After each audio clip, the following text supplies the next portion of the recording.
hanno creato l'area d'emergenza qui a Gemona. È difficile intervenire troppo alla voltezza, ma collega, ma veramente sono scandalizzato e sono veramente...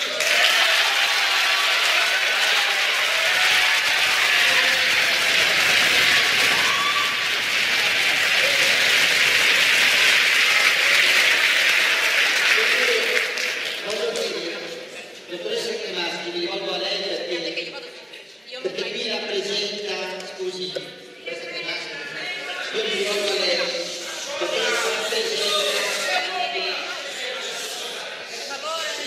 Vi invito per piacere a rimanere su un livello civile, per piacere. Per piacere, ascoltiamo per piacere le risposte, sia di chi le fa e di chi... Scusi, io sono scandalizzato perché io diciamo, ho vissuto tutto, cercavo di impedire di iniziare questa emergenza e siamo riusciti in poco tempo, soprattutto con una particolare competenza cardiologica, a fare un'emergenza di primo ordine, al punto che ho convinto Cosolini e Mercante a riunire la casistica di 3 anni, dei più di linfa in 3 anni, perché una volta c'era la trombolisi dell'infarto, non angioplastica, adesso c'è la trombolisi dello stroke, ed è molto importante adesso che l'accendi per dire una cosa dopo. Ecco. Ebbene, sai cosa è successo? Nell'ultima area di emergenza è uscita, abbiamo vinto le casistiche, 3 anni a Gemona, 217 infarti, a Cornezzo 190 infarti, a San Andrino 160 infarti, praticamente 600 infarti. Abbiamo portato la casistica al congresso internazionale di Ravenna della trombolisi. Ebbene, qui noi le 3 aree di emergenza avevamo una mortalità inferiore del 4%. Sa perché?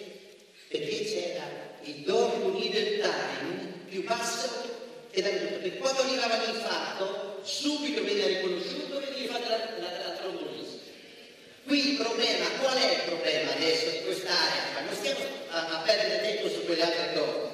Il problema è che quando citiamo quel grande paese di Montenaschi che io amo, il quarantenne di Montenaschi partirà da lassù, perché ha uno stroke, non parliamo di lo stroke, arriverà a Gemona e troverà chiuso come a Magnano. Poi pian piano dovrà andare a Colmezzo, c'è da fare, vi dicendo si perde ancora tempo per arrivare a fare la TAC, fare la trombolisi a Udine, passano le 3 ore e il quarantenne avrà la Paresi con gli esiti.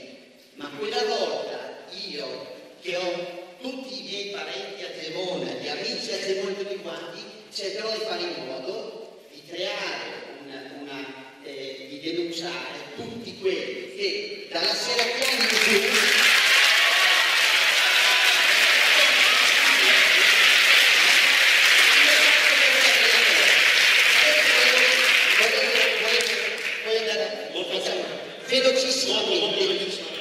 velocissimamente voglio arrivare, ecco, vai avanti, voglio proprio dire le cose, eccolo qua, sono numeri, partiamo dai numeri per favore.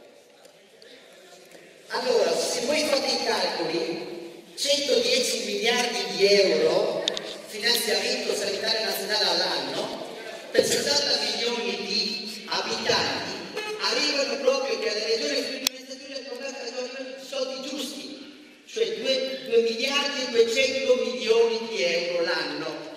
Bene, guardate caso, 12,7% l'Alto Friuli, 116 miliardi di euro. Ma sapete quanto costa la strada di Gemona? 13 milioni di euro. Dove sono questi soldi? Ecco, allora io, che non sono sospettoso, visto che un anno fa ho visto l'unico ospedale da chiudere in Italia, nel Friuli, Gemona, un anno fa, allora penso che la nostra cara governatrice deve far vedere a Renzi che una regione come Friuli Venezia Giulia, che ha praticamente virtuosa, chiude un ospedale. Gemona. Cosa si fa?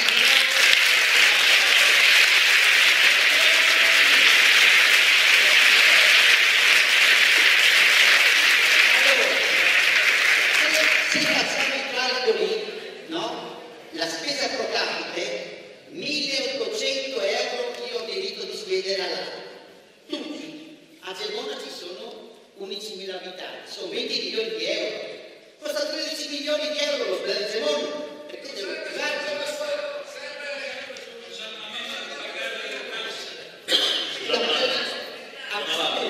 A questo punto, a me interessa proporre, mi interessa la discussione. Io dico una cosa, scusate, cerchiamo di arrivare a delle proposte serie, ma proposte serie non possono venire qua stasera.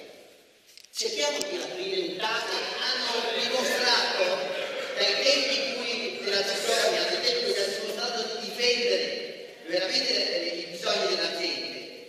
Allora, scendete giù da Città, aprite un tavolo di discussione con chi veramente ha dimostrato competenza.